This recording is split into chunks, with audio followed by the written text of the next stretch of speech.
let me say that not only the domestic sector, the external sector, I mentioned about export demand and other potential, but in the external sector, two important things are happening.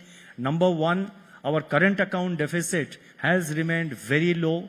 In fact, compared to very high numbers in the past years, let me not go into the details of the numbers, but in the first 3 quarters of 23-24, that means from April 23 to December 23, the current account deficit was 1.2%.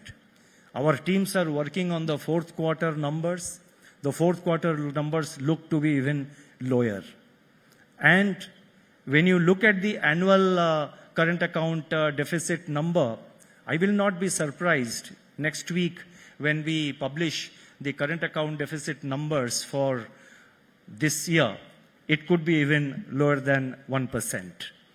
So the current account deficit looks very promising, and the reserves have reached, you would have seen the latest number, the reserves have reached $655.8 billion US dollars. The Forex reserves have reached $655.8 billion. So that sort of gives a lot of confidence to international investors about the stability of Indian markets. And we will continue to build up reserves opportunistically whenever there is an opportunity. I have said it earlier also, it's a matter of stated policy. We don't shy away from that. We will continue to build up our reserves opportunistically whenever there is an opportunity, whenever the market allows it, so that a strong reserves also does help us to maintain the volatility in the markets and also give that confidence to international investors that India will be able to fulfill its external payment obligations. Finally, let me conclude by saying that as a central bank, you are aware the Reserve Bank has got a wide range of functions. It's what they call a full-service central bank.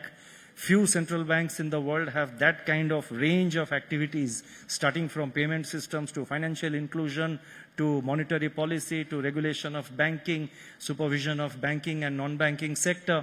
So a whole range of activities we have, and our primary responsibility is to ensure financial stability.